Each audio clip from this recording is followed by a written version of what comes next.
Buong akala ho natin, lakas na ho natin mag-upload dito sa PH Update. Pero nung binisita ho natin kanina ang YouTube channel nitong si Auntie Claire, tayo ay nagulantang. Mayat maya ho pala nagla-live itong si Lucaret. Pambihira, Auntie Claire. May trabaho ka na sa PCO tapos minamayat maya mo pa ang live mo sa channel mo. Di ka ba napapagod? Ay sa bagay, baka hinihintay yan itong si Marcos Jr. Hinihintay ni Marcos Jr. kung meron ng upload ang kanyang pinakapaboritong chihuahua, di ba? Na nagngangalang Auntie Claire. At dito rin ho sa video na to, naku, pag-usapan ho natin. Pambihira naman tong si Rapi Tulfo. Talagang ibang klase ang pagiging si Rapi Tulfo in action nito. Nagpatawag ho ng emergency meeting. Ano man yung emergency meeting na yan, pag-uusapan ho natin dito sa video. So like at subscribe, masaya na ho tayo dyan sa mga gusto sumali sa ating community. Yung join button nandiyan lang ho sa baba. Unahin na ho natin itong pinatawag na emergency meeting na itong nitong si Rapi Tulfo in action, no? Ano na naman kabalbalan ito? Yan ang problema. Tayo naman ho, okay lang naman masaya tayo na merong ganyang galaw Pero sana magpaka-consistent kayo, especially dito kay si Rapi Tulfo, di ba? Magpaka-consistent ka, sir. Ngayon gigil na gigil ka kesyo yung mga OFW natin, kesyo ganito, kesyo ganyan. For your information, si Rapi Tulfo, malaking porsyento doon sa pinapadala ng ating mga bagong bayani napupunta sa tax ng sambayanang Pilipino. Malinaw yung pinapadala nilang pera dito sa mga mahal nila sa buhay sa ating bansa, yon ang ginagamit nilang pangtusto sa kanilang mga pang-araw-araw na bilihin, pang-araw-araw na pangangailangan. Okay? At ang bahagi doon, dahil meron silang pambili, galing doon sa mga pamilya nilang nasa abroad. At yung mga pinambili nila, ang portion doon ay mapupunta sa tax na sambayan ng Pilipino. Bago mo kami paandaran dyan sa emergency meeting mo na yan, si Rapi Tulfo, magsalita ka muna doon sa trilyong pesong ninakaw sa kaban ng sambayanan na kung saan malaking bahagi ng galing sa tax ng mga OFW. Okay? Para ngayon sabihin mo sa amin nagpapa-emergency meeting ka kaysa nagkakagulo sa Middle East. Brad, wag ganyan. Napakababoy ng gawain na yan. Walang problema. Pero paandaran mo rin kami doon sa issue ng mga maanomalyang flood control. Pagdating doon, tahimik ka. Pambihira porket ang kapatid mo, pati pangalan niya na-i-implicate, tahimik ka na. Ang tanong, yung mga kamag-anak ba sa House of Representatives malinis ba? Yun ang tanong. Yung nagbibil ng 100,000 piso. Nagbibil sa club ng 100,000 piso na anak nito. Di ba? Pambihira. Tapos ngayon may emergency meeting ka. Huwag mo kaming ungguyin. Si Rapi Tulfo Ito, basahin mo natin. Pambihira talaga to si Rapi Tulfo. Oo. Kala mo talaga totoo ginagawa. Pagdating doon sa trilyong pisong ninakaw, tahimik siya. Di ba? Ngayong nagkakagulo sa Middle East, puta ka doon. Ligtas mo sila. Huwag kang pa emergency meeting na yun. Walang dating sa amin yan. Di ba? Noong nangangampanya ka, ang angas mo. Bidang-bida ka talagang anak ng tokwa, barangay tanod at security guard lang pala kaya. Away asawa lang pala kayang ayusin. Pagdating sa korupsyon at katiwalian, tahimik itong si Unggoy. Ito, emergency meeting. Nagpatawag ng emergency meeting si Senador at Committee on Migrant Workers Chairman Rapi Tulfo kasama ang mga ahensya ng gobyerno upang tiyakin ang kaligtasan ng humigit kumulang 2.5 million OFW sa Middle East kasunod ng tumitinding tensyon at mga kaguluhan sa rehiyon.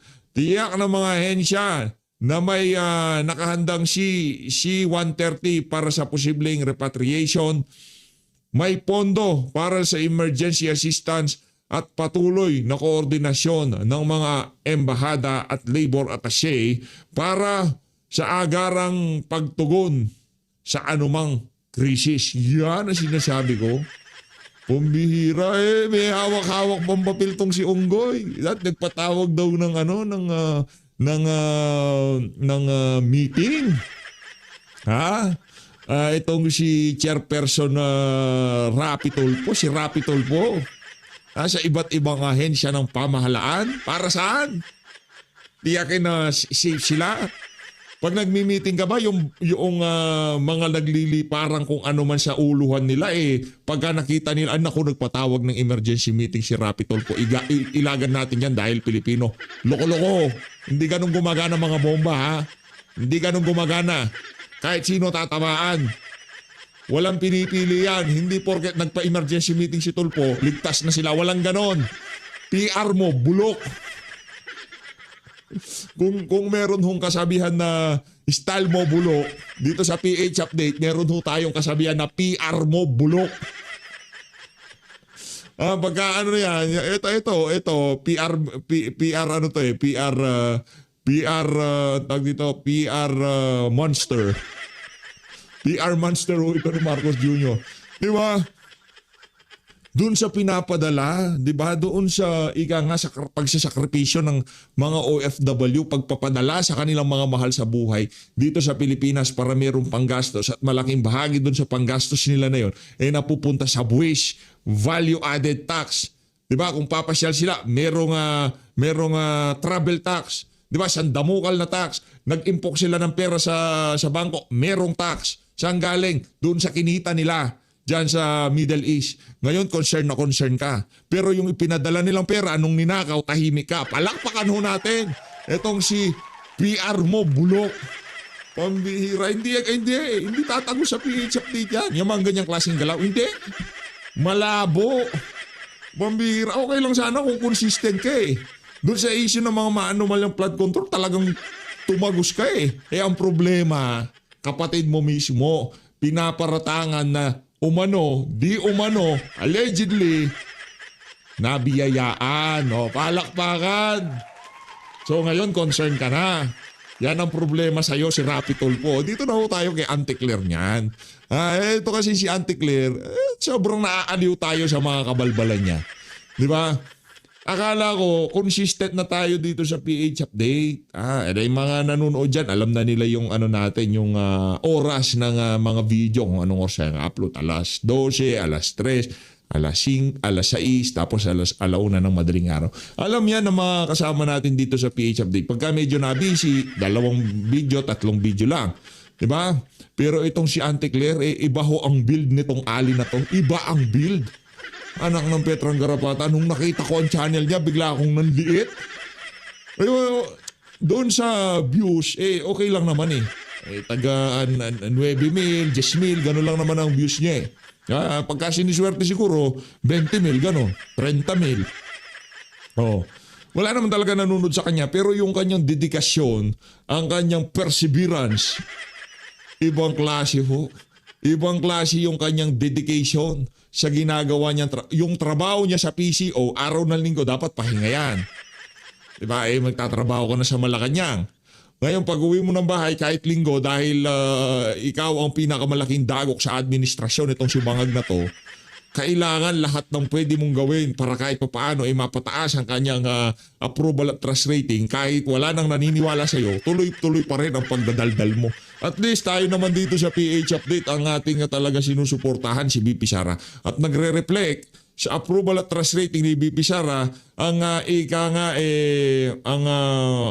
collective efforts ng mga DDS vlogger. Ibig sabihin kahit papaano, hindi natin sinasabi na dahil sa mga DDS vlogger. Kahit papaano, kahit kakarampot, kahit dumi sa kuko, nakakatulong kami. Naihahatid namin kung ano ang ginagawa ng ating napakahusay na Vice President. Diba? Yun lang naman ang atin wala ho tayo. Kahit walang PH Update, meron pa rin Duterte. Merong Duterte kahit anong gawin natin. Kita yan na sambay ng Pilipino. Kumbaga tayo dito tumutulong para ma-disseminate sa buong Pilipinas na nandyan pa si BP Sara. Hindi tumitigil yan kahit na pinapahirapan. Pinagkakatiwalaan yan na sambay ng Pilipino. Walang kontrobersya o chismis ang makakapagpabagsak dito kay BP Sara dahil totoo siya sa sambayan ng Pilipino. Auntie Claire, haba ng segue ko. Bibigyan ko lang ng binigyan ko lang ng opening salvo ang mga kabalbalan mo dito sa interview mo dito sa DCMM. Good evening, Prof. Ricky at sa lahat na nakikinig. Good evening. Meron ka pang nalalaman. Anong good sa evening? Dito, ito, interview niya. Ito naman sa channel niya, palakpakan. Di na ho siya nagpapalit ng damit. Nig sa atin at Yan. yung programa. Apo. Magandang gabi. Mayroon naman sasagot dyan, ikaw naman PH update, para naman ikaw nagpapalit ka ng damit. Ilang linggo na yung damit mo na yan, kulay black lang. Uniform ho natin to di ba?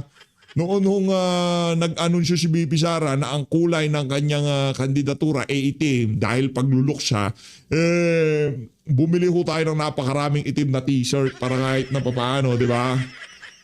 Hindi tayo mga moy. Si Auntie Claire di nagpapalit Di nagpapalit ng ugali. Damit, marami yan. Kaya ang bantot ng ugali niya, di nagpapalit Gabi po sa inyo lahat. At salamat at naabala namin kayo ngayong linggong ito. Siguro unahin na natin yung Akala ko Ricky, hindi ko nakita. Akala ko AM. Ang aga kong gumising kanina. Oo, Nakita ko PM pala. Oo, nabudol ka ni Kuya Gerson na Yusek Claire. Anyway, ang palasyo ba ay mag-i-issue Yusek Claire ng statement o inyong opinion dito sa nangyari ngayon sa gitnang silangang pag-atake ng US Israel sa Iran? Kanina inibigyan na po ng anunsyo ang ating Pangulo. At kanina lamang din po ay humingi po ako rin ng update kay Secretary Hans Kakdak at hinihintay ko lamang po. Kanina po ay nagbigay na po ng anunsyo ang ating Pangulo. At Apo. kahapon pa po kasi nag-utos ang Pangulo talaga sa DFA at DMW na talagang unahin po ang ating mga kababayan na iligtas sa maaaring maging epekto nito. Oo. Doon nga sa video message ng Pangulo, napanood ko din yung Yusek Claire, parang nag-time check pa siya ng alas 9, yung sinasabi niya yung continuous monitoring. So habang nag-uusap tayo ngayon, ay wala pang latest na update sa inyo ang DMW tungkol dito, ano? Kakatext ko lang si Secretary Hans Kakdak. So, naghihintay lang din ako sandali. Okay, sige. So Yusek, itong nagbigay ka na rin naman ng pahayag dito sa mga naunang lumabas na itong mga Marines na dinadawit ang Pangulong Nako, Marcos yun na. Jr. doon sa sinasabing pagbibigay ng pera ngayon kay dating Speaker Romualdez, kay Saldico. And then sabi mo parang pinauubaya sa NBI na kung sakaling parang moto proprio naman yung kanilang pag-iimbestiga rito. May development ba rito or same yung stand ninyo rito? Sa atin kasi, kay Pangulo, hindi na niya yaan, kumbaga hindi na siya diyan Oo. makikialam. Ang alam po niya, kaya niya tinalaga ang mga tao na magiging epektibo sa kanilang trabaho ay para magampanan kung ano yung kanilang mandato. Oo. So, Ano bang mandato ng NBI? I-absueltohin si Marcos Jr. at pahirapan yung mga marina nagsalita, nag-implicate sa kanyang pangalan. Yun Yun ang trabaho nitong si Melvin Matibog. Melvin Malibog tuloy. Melvin Matibag, di ba? Yun talaga trabaho niya, di ba? Ano lang naman yan, naiintindihan namin yan, Auntie Claire. Huwag kang mag-alala. Actually, nagbalita ko, nag-umpisa na daw tong si Melvin Matibag na iimbestigahan daw yung yung personalidad, yung pagkatao noong mga nagsiwalat na kanilang nalalaman, pagdi-deliver, pag-aabot o pagsunod sa mga utos nitong si Zaldico, na kung saan marami sa mga kaibigan nitong si Auntie Claire malalim ho talaga dito sa issue na to. dahil dito, kung makikita po ng NBI, PNP, CIDG, PNP, DOJ, kung ano ang maaaring kasinungalingan sa mga sinasabi. Hindi lang ito Prof. Ricky hindi lang Apo. ito. Opo. Sa lahat na po na gumagawa ng fake news Mhm. or disinformation, lalong-lalo na laban kay Pangulo, laban sa gobyerno, laban kung kanino man na public servants na nakakasira po talaga Oo. sa magandang takbo ng gobyerno natin. Magandang Hindi takbo po saan? dapat ito tinotolerate. Brad, saan yung magandang takbo ng ating bansa ngayon? Hindi tinotolerate. Sige, kasuhan nyo lahat. Mga walang ya kayo. Mandato po ito ng mga investigative bodies Yan. natin na Yan, NBI. tutukan Oo. para po masawata itong mga fake news na ito. Oo, opo. So kumbaga parang yun nga, parang itong mga agency ito, they are really into investigating all of this. May binabanggit din kayong sa fake news. Yan. But you intend to follow up on this, Yusek? Tingin po, sa atin po, dapat po ang NBI po siguro ang may gawing aksyon at sila na po ang dapat na mag-report kung ano mong meron.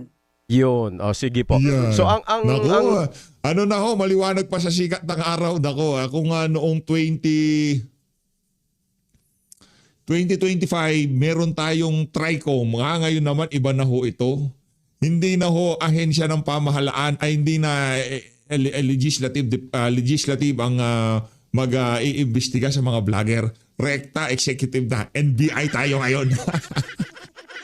Kala mo naman, tagyat matatakot yung mga vlogger dito kay Melvin Matibag. Imbestiga. Diba? Sinasabi lang naman natin ang katotohanan. Sinasabi lang naman natin ang ating obserbasyon. Wala tayong pinapakalat na kung ano man. Pagka sinabi ni ba natin, tahimik itong si Rapi Tulfo doon sa issue ng mga maanumalyang flood control. Fake news na ba yun? Ano magagawa nyo? Di natin siya naririnig magsalita. So, iimbestigahan na tayo ng NBI? Palakpakan niya. Diba? isa pa dahil yung NLEX incident iaano namin sa iyo, parang gusto namin mag-follow up din po rito sa road rage na ito. Ano bang latest mo rito, Yusek? Ang pinaka-latest ko, yung ano lang din po yung sinabi ni Sec Dave. At sa ngayon, ayon din pa sa LTO, ay titignan po nila kung ito'y may katotohanan. So, sila na po ang mag-iimbestiga po dyan. Ayun, okay. Sige. So ang isa pa ay yung sa usapin ng may mga nagtatanong din ngayon kasi kahit sa akin kung with this development halimbawa sa International Criminal Court ngayon kay itong confirmation hearing na natapos na, ano ang posisyon ng Malacanang dito? Do we really intend to go back sa pagsali sa Rome Statute, Yusek Claire, or tinitimbang nyo pa ito o paanong galawan ngayon ng Malacanang dito? Sa huling pag-uusap po natin with the President, hindi pa rin po natitinag ang kanyang posisyon. Hindi pa po tayo. Wag yung patinag ang posisyon nitong si Marcos Jr. No, ano yan? Ano yan, tuloy nyo lang. Kung gusto nyo sumali, wala namang problema di ba? Wala naman, ang nakikita naman ng sambay ng Pilipino, itong si Marcos Jr., di ba? Ito, mag-comment kayo sa baba. Sa tingin nyo ba nasa tamang katinuan ng ating presidente? Tanong yan.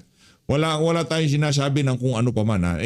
Kumbaga, base sa pagsalansan niya dito sa issue ng mga maanumalyang flood control, dito kung paano niya ika nga yung kanyang statement na mahiya naman kayo, di ba? Marami yan Sa tingin niyo ho ba yung kanyang ginagawa ngayong mga panahon na to, gawain ho ba yan ang nasa tamang katinuan? Tanong to, pero feeling ko naman nasa tamang katinuan naman siya. Pero ayahan natin sumagot dyan ang sambayan ng Pilipino at hindi naman tayo, isang boses lang naman tayo dito Kumbaga, ano pa rin tayo dito? Demokrasya. Kung anong nais ng karamihan, yun ang masusunod dito sa PH Update. Pero alam ho natin na dapat meron ho tayong mga sariling paninindigan. Okay? Kahit na sinabi ko yan, kung diskumpiyado kayo, wala naman hong problema na maging kayo maging mapagsiyasat sa kung ano man ang naririnig nyo sa social media. Hindi porket sinabi dito ni vlogger ganito, vlogger ganyan, automatic na yan, inyo na ho kagad papaniwalaan. Hindi ho ganun yun, ha? Okay? Okay. Magre-rejoin sa ICC. So wala pang, kumbaga, tinitimbang pa rin na hanggang ngayon, Yusek?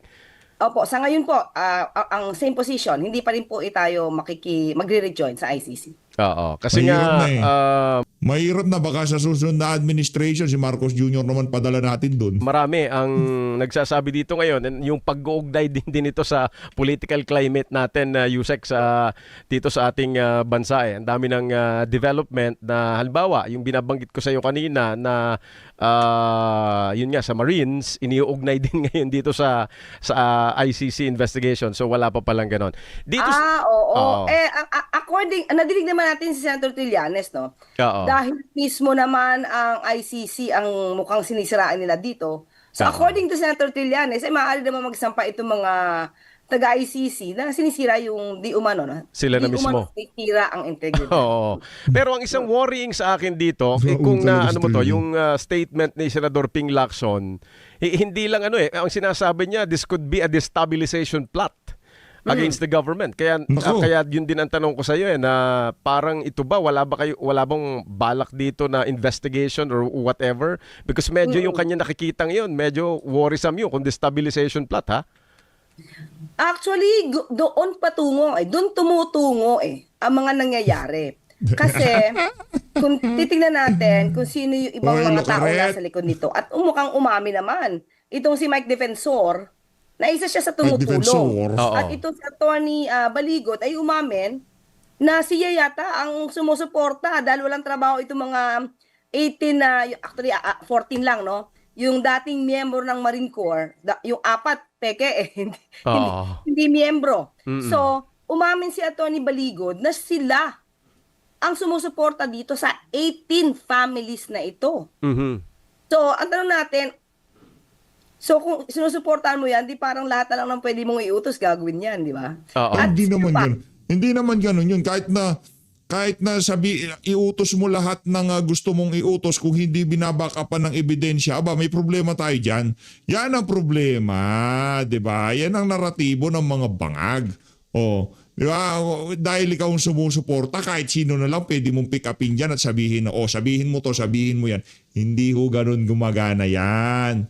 Di ba? Hindi ganun gumagana. Kung hindi ang binabakapan ng ebidensya, kahit ng ano sabihin mo, sabihin mo yan, inuutusan kita, sabihin mo, implicate mo to, sabihin mo, si Auntie Claire, mukha na siyang Locaret, ganito, ganyan, di ba? Mukha, hindi ko sinasabing Locaret ka, sinasabi ko, mukha. Ngayon, pagka hinimay natin yung sinabi, hindi binabakapan ng ebidensya, walang larawan sa Poway, Ilocos Norte sa bahay nitong sila Marcos, walang selfie na kasama ang maleta sa loob ng bahay ni Marcos Jr. Aba, magkakaproblema tayo. Pero pagka itong mga Marines ito, pinakitaan tayo ng mga maleta doon sa loob ng pamamahay ng mga Marcos dyan sa Ilocos Norte, ibang usapan na yun. Di ba? Meron silang testimonya at meron silang ebidensya. Ano yan? Ngayon, kung medyo uto-uto ka at makikinig ka dito kay Auntie Claire, talagang masisiraan ka ng ulo dito sa ali na to. Si Mike Defensor, parang January or at that time, January ito. Nung nilaunch nila yung kantang Agila para kay Vice Presidente, nandoon at nagtalumpati si Mike Defensor. Ang nais niya at hinikaya niya doon sa mga tao na nanonood, kumbaga yung audience niya, bago mag-2028, ito pa lang ay dapat nang makuha ng Vice Presidente yung posisyon ni Pangulong Marcos Jr. Mm. So, alam mo kung ano saan yung tungo nila. Parang sa lahat ng paraan, legal, illegal, talagang kukunin nila yung posisyon ni Pangulong Marcos Jr. Legal, illegal, hindi pwede yun. Ikaw naman, Auntie Claire, ano yan, buladas na tawag sa amin dyan. Hindi pwede yung legal, illegal. Di nakulong sila. Nakita nyo naman ang nangyari dito kay retired Brigadier General Romeo Poques, di ba? Na inciting to sedition. Kasuhan nyo ng inciting to sedition kung illegal yung ginagawa, di ba? Ngayon, para magpahaging kayo na illegal, gusto nilang agawin ang pamahalaan dito kay Marcos Jr. Kung hindi naman binabaka pa ng ebidensya, laway lang ni Auntie Claire, hindi naman pwede yan. Sabi, latagan nyo kami ng ebidensya, saka kami maniniwala sa inyong mga pinagsasabi dito sa PH Update. Madali naman kaming kausap, pero sasabihin nyo na sa illegal o illegal, gagawin ng lahat. Iba naman nung usapan yun. Ikaw talaga, Auntie. Para mailuklok yung kanilang puon sa posisyon. Ngayon pa lang, hindi nakakapaghintay talaga. Ngayon pa lang, gusto na nilang tanggalan ng posisyon ng Pangulo. So, Power, mag-grab sila ng power sa Pangulo. So, Yusek Claire, Marami naman yun. Maggagrab ng Pangulo. Anong ginagawa ng AFP? Anong ginagawa ng PNP? Di ba nila pagtatanggol yung bangag na presidente? Papahintulutan ba ng mga general, na iilang mga general, iilang mga high-ranking PNP o AFP official, na iilan, di natin sinasabi lahat. Saludo tayo sa mga institution na yan. Yung mga di umanong baka na-deliveran din, papahintulutan ba nila na matanggal tong si Marcos Jr.? Magkakaroon tayo ng malalimang investigasyon diyan sa problema na yan. At yung mga nasa media na nakatanggap ng maleta, handa-handa nyo ng mga tumbong nyo. Yung kinuha nyong pera yan ang sambayan ng Pilipino. Ngayon, hindi pa namin alam ang mga pangalan nyo, pero sooner or later, sooner or later, naku, sa tingin ko, yung media man, siguro yung uugod-ugod. Yung uugod-ugod, yung legs niya, ganito na lang kataba. Nakita niyo yung para maglakad para zombie. Nakita niyo siguro isa yung sa mga nakatanggap. Diba? Hindi tayo nagbabanggit ng pangalan. Malamang napanood yun yung video, yung naglalakad siya nakaganyan-ganyan na lang. Pagka nagsalita siya, super anti-Duterte siya eh. Ang tanong, siya ho kaya ang tinutukoy na media man na nakatanggap. Di ba? Abangan mo natin. Lalabas ang mga pangalan ng mga ano na yan, ng mga kawatan na yan. Wala tayong pakialam, mga ano, media man, kung ano man na. Nanto ka, serbisyo, siraan ng mga Duterte. Ang iyong naging trabaho, yan ang problema. Kaya wag ko kayong maniwala sa mga mainstream media na to. Claire, so you are confirming right now sa ating usapan ngayon na you are parang align ang iniisip ninyo doon sa sinasabing yung reading ni Senador Ping Lacson that this is a destabilization plot. Yes, kasi yung mga taong behind dito eh. Okay. Diba? At ito ay sinusuportahan din ng Vice Presidente. Itong ginawa ng mga itong 18 na katao na ito. Oo. Alright, sige. Yusek Claire, kinapos tayo sa Okay lang yun, okay lang. Ang pakay ko talaga dito, gusto kong balagbagin itong si Auntie Claire sa mismong channel. Babalagbag tayo si channel ni Auntie Claire. Sino nang excited dyan?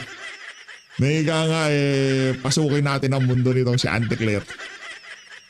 Okay, huwag na natin patagalin to. Palakpakan muna natin bago natin balagbagin ito si Auntie Claire. Lambingin muna natin ng konti, kayo naman. Diba? Kailangan linalambing natin ng konti yan si Auntie Claire. Game. Batas ito ni Claire Castro. Today is March 1, 2026 at kamusta po ang ating audio? Okay, Naku po, Auntie. ako nandito na. Kinakulang Loud po and yung unclear. ating mga numbers. Hanapin ko lang. Ante, pero in fairness mula nung napasok ka sa PCO, talagang yung ano mo, yung aura mo talagang bumata ka ng 2 buwan dyan sa pagpasok mo dyan sa PCO. Kasi nung dumating ka dyan, napakabadoy mong pumorma eh. Di ba? Ang pangit ng datingan mo. Parang maya't maya para kang magiging ninang sa kasal sa mga kasuutan mo. Di ba? Pero minsan ganun pa rin ang datingan mo, pero yung aurahan mo, yung siguro nakapagpa-facial ka na, nakapagpa-botox ka na, o kung ano man pinakalikot mo sa mukha mo para maging higpit ang hawak, di ba? Kaya sa mga ano mo ngayon, sa mga public appearance mo, kahit pa paano talagang bumata ng 3 buwan. Game. Yan, game. anyway, yan si Ma'am Heidi. Ito sabi niya kasi. Ano sabi niya? Clear. Okay? Ito muna. Okay. Kita ba? Kita. Tuloy mo na. Hello, Ano ba yan? Ma'am Rosalinda Babalagbagin na Warner. naman kita Thank you po sa sticker, Sige na, Banat bilisan mo Boy. na. Hello. At to Karamaya. si Banat Boy. Bawal ba bang kumanta dyan? Sana maging maayos na po kayo dyan sa inyong lugar. Yan. Ito kasi sinabi. Okay. Ang bise. Lakihan natin. Yan. Yan, Feb 26, Yan sabi niya. On Filipinos' right to demand to know where their money is spent. Talaga naman, dapat natin malaman. Yan nga natin tinatanong sa kanya. Kaya nga tinatanong sa kanya ng mga kababayan kung saan mo dinala yung confidential funds. Auntie Claire naman, di ka pa ba tapos dyan sa confidential fund na yan? 2026 na. Ang tinatanong dito ng ating mga kababayan kung saan napunta yung mali-malitang idinideliver di uban sa kamo mo. Yun ang sagutin nyo. Anak ng tokwa. Yung 2 maleta na di umanong dalawang maleta pa lang. 2 maleta. Bilyon ho pinag-uusapan natin dito. Doon pa lang sa Diamond Hotel, parking ng Diamond Hotel na di umanong pinick up nitong si Trigi but nitong si Adrian. Bilyon na ho yun. Humigit kumulang mahigit 2 bilyon ho ata ang laman ng isang armor van. Hindi natin alam kung ano yung ginamit na basta na doon sa parking ng Diamond Hotel. Doon pa lang Kahit sabihin mo ng 125 million yung kay VP Sara, Di natin sinasabi na tigilan natin kay BP. Bakit hindi natin unahin yung mga malalaki? O sige, wag na natin pag-usapan yung mga maanomalyang flood control. Yarin lamang na talagang gigil na gigil kayo dyan sa confidential fund na yan para talagang maging transparent. Gusto rin naming malaman bakit kayo lang mayroong karapatan na magtanong ng confidential fund. Kung nagtatanong kayo kung sa confidential fund ni VP Sara, kaming mga taga-suporta ni VP Sara, nagtatanong kami sa confidential fund ng amo mo na napakalaki, bilyon ng confidential fund. Saan niya ginagasta? Diba? Oh, Filipinos are rightly demanding to know where your money went while they lose their homes and livelihoods to every storm. Tama. Tama. Kaya nga yung 13,970 na flood control projects ng iyong ama, dapat Oh. makita. Kung meron problema yung 13,000 flood control, ngayon pa lang siyasatin nyo na. Nasa inyo ang DPWH, nasa inyo ang NBI, nasa inyo ang DOJ. Aba, 13,000 yan. Maghanap kayo ng mga ghost project. Alam niyan yan. Ang dating, kayo na nga nag-a-action na merong anomalya, kami pa maghahanap ng ebidensya laban sa inyo, laban kay dating Pangulo. Ano kayo, mga nasisiraan ng tuktok? Kasi ang dami daw pinayaran. Katulad nung sabi ko nga sa Sunog Apog sa Maynila, 2019 bayad na, tapos hindi pala. Oo. Gumagana. Binayaran. Baka bago dumating si Marcos Jr., gumagana yon. Pagpasok ni Marcos Jr. dahil, siyempre may maintenance yan. Di ba? O baka yung pang-maintenance, idinaan sa program appropriation, imbis na mabilhan ng krudo at ng mga o-ring o yung mga makina, maintenance, hindi na nabilan. Saan napunta? Sa bulsa ng mga magnanakaw. Oh. Hindi ka tatagos, Brad. Sabihin ko sa'yo. Hindi ka tatagos. Ante, hindi ka tatagos. Tigilan mo yun. Sabi ni Congressman Valeriano. Oh. When budgets are bloated, Oh. but no tangible progress is felt, that is not a technical error. That is a failure of integrity in the budget process. Oh my goodness. Oh. Di ba? Una, ba't ka humingi ng 125 million na pondo para sa confidential funds? Humingi. Kung hindi binigyan, di walang problema. Anak ng toka. Lahat ng punto de vista mo, may problema ka. Ante, sabihin ko sa'yo, kini-question mo bakit humingi. Kung palang merong problema doon sa paghingi, bakit binigyan? Ano, bangag lang? Ano, nakabatak nung pinipirmahan yung pondo na hindi naman pala dapat i-allocate para sa confidential fund? Doon sa confidential fund, ang pinaka merong unang pananagutan, yung amo mong bangag. Ano na rin nangyari dun sa confidential Di funds ka mo lulusot, madam. as a mayor? Wag ako. Di ba? Bakit nag-bloat mga kaklir? Ba't nag-bloat yung... Wala ko tayo mapagtripan kaya itong si Auntie Clean. Wala tayo mapagtripan. Diba? Ano yun na ako? Pagbigyan nyo na ako pagkatapos nito, huling ano na natin to, huling pang trip na ho natin kay Auntie Clean. Hindi tatagos ho ito. Malayo ho. Malayo itong si Auntie Clear. Vouchers. Ghost vouchers. Ghost Hindi voucher. Ghostbusters Ghost vouchers. Ghost voucher. Ha? Ghost student vouchers. Mm. Magkano? 200 million. Mm. Oh. More? Oh, kasuhan mo niya. Kasuhan niya na. Ghost voucher. Asa yung ebidensya? Yung pagsabi nyo ng ghost voucher at saka anomalya sa issue ng confidential fund, labasan nyo ng ebidensya. Maglabas kayo ng ebidensya. Hawak nyo ang COA. Diba? Anong nangyayari doon sa mga nagpresenta na maging sponsor ng impeachment laban dito kay VP Sara dyan sa House of Representatives? Nag-aatraso na, di ka po ba kinakabahan, Nante? Ano? Siguro naisip nila, anak na to nabubulok na ata bitukan itong si Bangag. Ata ha, kasi ano ho yan yung diverticulitis, yung mga small packet na nalalagyan ng mga gebs yan. Siyempre, bubulok yan, kaya nga sumasakit ang tiyan, di ba? Nabubulok na bitukan itong si Bangag. Tapos ang taas sa survey ni Marcos Jr., baka biglang magurgur to, mayari tayo. Now, atras, retreat. Ano yun? Ito na naman tayo kasi ito sigurado tayo. Tanong mo kay Attorney Michael Powa yung peking certificate ng AFP. Nasa yung 15 Anong peking certificate? Kung meron peking certificate, dalhin nyo sa korte si BP Sara. Nandiyan si Boying Remulla. Tingnan natin kung tatayo yung mga kaso. Anak ng tokwa, kung talagang meron kayong mabigat na kaso dito kay VP, pambihira, hawak nyo Ombudsman, NBI, DOJ. Sa tingin nyo ho ba hindi pa nakakulong si VP Sara? Hindi pa ho ba sirang-sira itong si VP Sara? Mantakin nyo kung kaya lang padala si dating Pangulong Rodrigo Duterte paglapag niya ng Pilipinas, ora-orada sa dahig Netherlands. Hindi ho ba nila kaya? Sa tingin nyo ho ba, hindi nila kaya na ilabas yung mga peking voucher, ilabas yung mga testigo na mayroong pagnanakaw na ginawa. Di ba? Kaya ho nila yan. Wala naman rule of law dito sa bansa na to. Ngayong mga panahon na to, rule of bangag ang meron tayo. Kung anong gustong mangyari, sabi ni Martin Romualdez, what presidents want, presidents gets. Ganun ba? Hindi natin alam pagka-deliver eh. Di ba?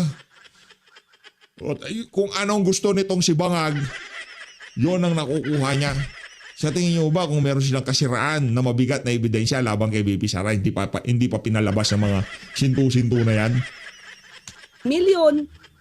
Bakit nyo sinabi na ginastusan nyo yung kabataan for the Youth Summit ng AFP? Yun pala, nagulat si AFP na nabudol nyo.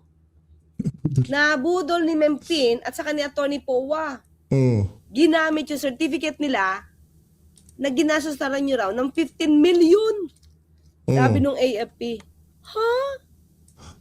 Tanungin natin ng AFP next administration.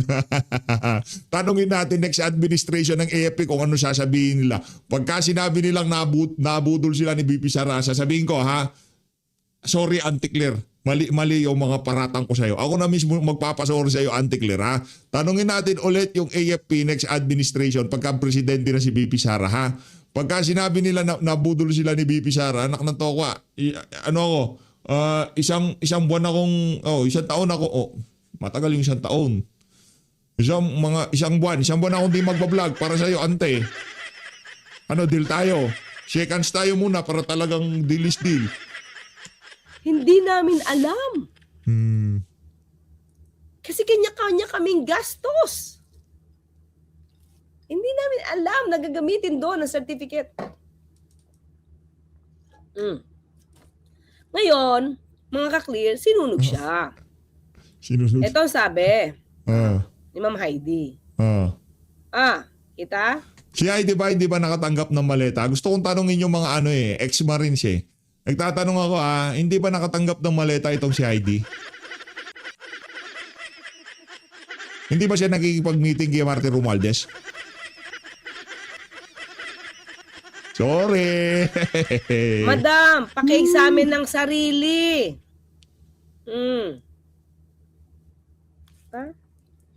When you cannot even observe courtesy during budget hearing, bakit ka ba galaite? Budget lang naman pinag-uusapan. Kung wala naman tinatago, wala naman kailangan ikagalit. Diba? When you cannot even Kung wala naman palang itinatago, bakit hindi ilabas ni Marcos Jr. ang kanyang confidential fund? Kung wala naman palang itinatago, bakit ayaw nyong magtuloy-tuloy? Di ba? Ang investigasyon dito sa mga maanomalyang flood control. Kung wala naman kayong itinatago, bakit hindi nyo sabihan si Boying Remulla na, hello Boying, yung 18th ex-marine, entertain mo yan. Tingnan natin yung nalalaman ng mga yan. Tingnan natin kung meron bitaw. Anak ng to kasi Pinlacson pa lang, winawasak na yung argumento ng mga ex-marine. Di ba? even observe courtesy during budget hearing. Lahat inaway mo doon halos eh. Inaway mo rin. Siyempre iba, ang hindi niya inaway at that time sa budget hearing, sino? Since at that time, Congressman Marcoleta, Congresswoman Gloria Macapagal-Arroyo at that time. Sino ba isa? Isa taga Davao? Forget the name. Ano pangalan nun? Letter U? Sino yon? Yan. I forgo. Tama, Bensir. Diba? Ayun, si Ungab. Yeah, thank you, Shiro. Peace. Ang gagaling talaga ng mga ka-clear. Nako. Thank you, thank you. Peace of citizen. Ha? Evangeline Camilosa. Ha? Courtesy is not in her vocab. Sabi ni Fab Varieties. Yan. O si Eliezer din, ungab. O yan, Isidro, kompleto pa, Isidro ungab. Wala na. Ayun na nga mga kababayan, walang bitaw tong si Auntie Claire, walang gana. Gusto ko yung tipong balagbag eh. Yung mga issue niya, wala ka pong bago, Brad. Gusto ko sana, expect ko sana yung mga sinasabi mo sa yung press con. Iba naman sa yung vlog. 'Di ba? Kasi yung formal setting dito informal. Wala namang bago eh. Ano pa rin eh. Burak pa rin lumalabas sa bibig mo eh. Akala ko pa naman kahit pa paano talagang may bitaw ata itong si Auntie Claire. Minamayat maya niya. Kada isang oras meron siyang isang video. Ano ba nangyari? Hindi naman siya nagugutom. Maraming salamat mga kababayan. Dito na unahan tatapusin ang ating reaction video. Mag-ingat kayo lahat. Alin natin ang Pilipinas.